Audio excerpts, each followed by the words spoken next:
बिस्मिल्लाहिर्रहमानिर्रहीम। अस्सलाम वालेकुम। आज 3 अगस्त है और दिन है जुमेरात का। 2-3 अहम खबरों पर बात करनी है।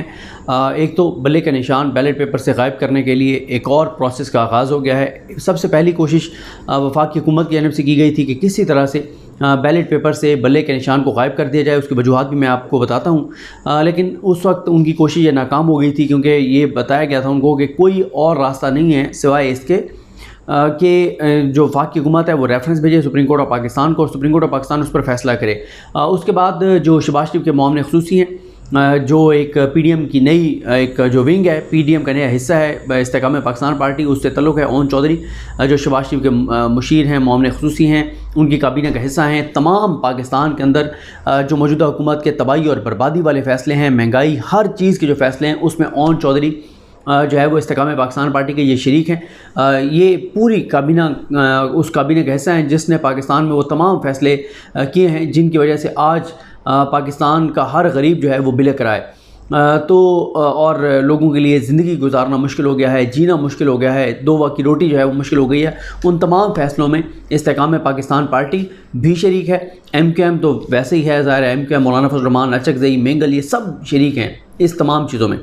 तो उनके ज़रिए सुप्रीम कोर्ट ऑफ पाकिस्तान से रजू किया गया। सुप्रीम कोर्ट ने एतराज़ात लगा दिए, वो भी नाकाम हो गया। फिर सेनेट में एक बिल आया, वो भी आपको पता है कि वो बिल भी जो है वो ड्रॉप कर दिया गया, क्योंकि उस बिल का इन सब की चीखें निकल गई कि ये आ तो PTI के लिए रहा है, PTI तो बैन हो जाएगी, उसके बाद तो हमारा नंबर लगेगा, इसलिए उसको ड्रॉप कर दिया गया। अब चौथी कोशिश है और वो है इलेक्शन कमीशन ऑफ पाकिस्तान के ज़रिए। वैसे तो इलेक्शन कमीशन ऑफ पाकिस्तान का जो सक्सेस रेट है वो तकरीबन 99% है, यानी पीडीएम के हक़ में या PTI के ख़िलाफ़ जो भी मामला होगा उसमें 99% रेट है कि ये सक्सेसफुल होती है अटैम्प्ट सिकंदर सुल्तान राजा साहब की। तो अब इलेक्शन कमीशन ऑफ पाकिस्तान ने कल के लिए चेयरमैन PTI को तलब किया है। उनको ये कहा गया है कि उन्होंने इंटर पार्टी इलेक्शन नहीं करवाए, वो भी उसी तरह से इंटर पार्टी इलेक्शन करवा देते जिस तरह से मुस्लिम लीग नून ने करवाए। बाप, बेटी, चचा, भतीजा, कज़न, सारे रिश्तेदारों ने मिल के ओहदे बाँट लिए। हाँ, बिरयानी बहुत ज़बरदस्त थी वहाँ पे, कीमे वाले नान, बिरयानी, ये चीज़ें वहाँ पे ज़बरदस्त थी और खाने पीने का प्रोग्राम बड़ा ज़बरदस्त था। बाकी तो एक वो रंगबाजी थी, ड्रामा था सारा जो किया गया उस दिन। तो उसमें यह है कि आप भी इसी तरह का कोई ड्रामा कर लें, तो इसलिए आप इमरान खान को कल तलब किया गया और कहा गया कि अगर आप पेश ना हुए तो जैसे हुमायूं दिलावर साहब बार बार कहते हैं ना कि आपका मैं जो फाइनल आर्गूमेंट्स हैं उसका जो राइट है वो ख़त्म कर दूँगा, जैसे दिफा का हक़ ख़त्म किया है, तो ये भी कहते हैं कि कल आप ना आए तो आपसे बल्ले का निशान वापस ले लिया जाएगा। और फिर इलेक्शन में आप देखेंगे कि इलेक्शन में बल्ले का निशान बैलेट पेपर में ही होगा, जो मर्ज़ी कर लें। सिकंदर सुल्तान राजा साहब की अटैम्प्ट इतनी जिसे आप कहते हैं ना कि वो ऐसे नहीं जाने देते, और ख़ास तौर पे मामला जहाँ पीडीएम के मफाद का हो, हुकूमत के मफाद का हो, नून लीग और शरीफ ख़ानदान के मफाद का हो, वहाँ तो वो बड़ी ज़बरदस्त जो है वो कार्रवाई करते हैं। तो मसला ये है कि हुकूमत ये चाहती है कि बैलेट पेपर पर बल्ले का निशान ना हो। हुकूमत के वज़रा से जब हमारी बात होती है वो ये कहते हैं कि बैलेट पेपर पर बल्ले के निशान का रिस्क नहीं लिया जा सकता। कुछ वज़रा ये बात कहते हैं कि एक बहुत बड़ा अपसेट हो सकता है बल्ले का निशान। वैसे तो ज़ाहिर है इस पे 2 आरा हैं। एक राय ये है कि वो स्टेज आ गई है पाकिस्तान में कि इमरान खान खंबे को भी खड़ा कर दें तो उसको वोट पड़ जाएगा। कुछ कहते हैं नहीं, जिस तरह से जो इलेक्टेबल्स छोड़ के गए हैं, विनिंग घर से छोड़ कर गए हैं, उनका ज़ाहिर है पूरे एक नीचे नेटवर्क होता है तमाम पोलिंग स्टेशन पे, वो सारी चीज़ें। एक राय ये भी है। फिर इसी तरह से यहाँ पे कुछ लोग बहुत तजियाकार ये तजिया कर रहे हैं जिससे मैं इत्तफाक नहीं करता। एक तो इससे भी मैं इत्तफाक नहीं करता, ये वाली जो बात है कि इलेक्टेबल्स के छोड़ जाने से जो है ना वोट बैंक तहरीक इंसाफ को मुतासर हुआ, ऐसा बिल्कुल नहीं हुआ। और दूसरा जो ये कहा जा रहा है कि जब इमरान खान डिस्क्वालीफाई हो जाएंगे तो फिर वोटर जो है वो घरों से नहीं निकलेगा। बल्कि आपको याद होगा जब फवाद चौधरी PTI में एक्टिव थे तो फवाद चौधरी साहब ये कहा करते थे कि जब आप इमरान खान को डिस्क्वालीफाई करेंगे तो इमरान खान की पॉपुलैरिटी और ज़्यादा बढ़ जाएगी, वोटर और बड़ी तादाद में निकलेगा, क्योंकि वोटर को पता होगा कि हम निकलेंगे, वोट डालेंगे, हुकूमत तहरीक इंसाफ की बनाएंगे, कौमी असम्बली में इनको अक्सरियत देंगे, तब जाके ये आइन में तरमीम करके जो भी चीज़ें करनी पड़ी तो इमरान खान को दोबारा वापस ला सकते हैं।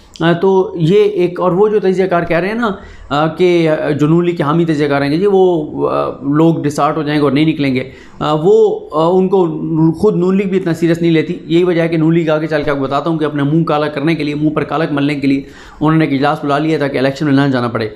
तो बाकी एक और मामला है और वो ये है कि 21 अगस्त को इमरान खान को तलब किया गया इलेक्शन कमीशन में तौहीन इलेक्शन कमीशन। सिकंदर सुल्तान राजा साहब जो इतने बड़े माशाल्लाह एक ओहदेदार हैं, उन्होंने जो इज़्ज़त मकाम मर्तबा जो शान उन्होंने बढ़ाई है इलेक्शन कमीशन की, तो इमरान खान ने उसमें तौहीन कर दी उस शान में।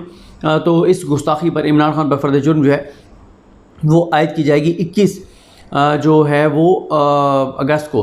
बाकी जो मैंने आपको पहले नोटिस बताया जो कल के लिए इमरान खान को तलब किया गया है, वो साइमा तारिक जंजुआ जो हैं डिप्टी डायरेक्टर हैं लॉ, उनकी जानिब से उनके तरफ से यानी इलेक्शन कमीशन की हिदायत पे जो है वो जारी किया गया है। उसके बाद आज का दिन तो वैसे बहुत अहम है, कुछ देर में समाअत शुरू होने वाली है इस्लामाबाद हाई कोर्ट में, और मैं इससे पिछली वीडियो में पूरी आपको तफसील बता चुका हूँ कि आज ट्रायल कोर्ट में फ़ाइनल आर्गूमेंट्स हैं, आज इस्लामाबाद हाई कोर्ट में 6-7 अपीलें हैं और कल सुप्रीम कोर्ट में सुना जाएगा। मैं उस तफसील में नहीं जाता, वो सारी तफसील आपको बता चुका हूँ कि आज अगर 2 दरखास्तें मुस्तरद कर दी आमिर फारूक साहब ने, एक जुरिडिक्शन वाली और एक ट्रांसफ़र एप्लीकेशन, ख़ास तौर पर ट्रांसफ़र एप्लीकेशन अगर मुस्तरद कर दी उन्होंने इमरान खान की दरख्वास्त, तो उस वक्त तक फ़ैसला क्योंकि ये महफूज किए बैठे होंगे जो ट्रायल कोर्ट के जज हैं वहीद दिलावर, तो वो साथ ही आमिर फारूक साहब जैसे ही मुस्तरद करेंगे वो दरख्वास्त, तो ये साथ जजमेंट अनाउंस कर देंगे, क्योंकि कानून के मुताबिक ये फ़ैसला ट्रायल मुकम्मल करके फ़ैसला महफूज तो कर सकते हैं लेकिन सुना नहीं सकते जब तक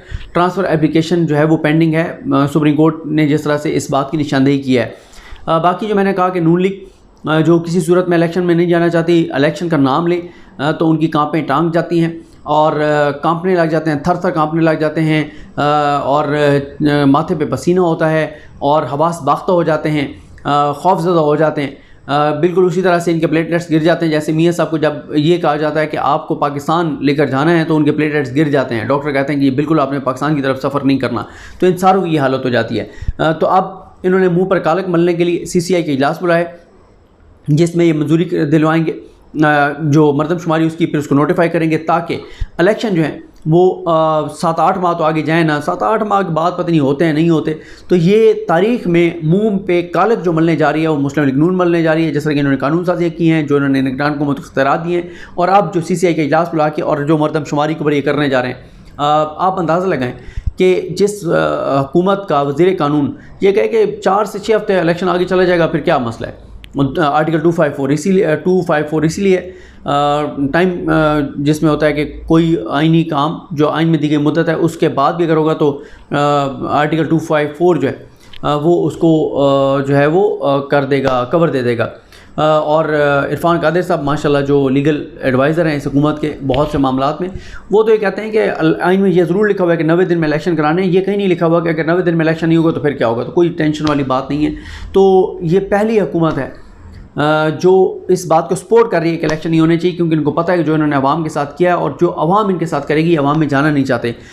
तो ये सारी सूरत हाल है और CCI के इजलास ये इन्होंने फ़ैसला कर लिया बुलाने का, और उसमें मैंने आपको उस पर भी मैं पूरा बता चुका हूँ तफसील से कि CCI जब मंजूरी देगी उसके बाद ये नोटिफाई करेंगे, नोटिफाई करने के बाद एक आइनी बहरान खड़ा हो जाएगा, आइनी तरमीम हो नहीं सकती, पता नहीं फिर मामलात किस तरफ जाएंगे।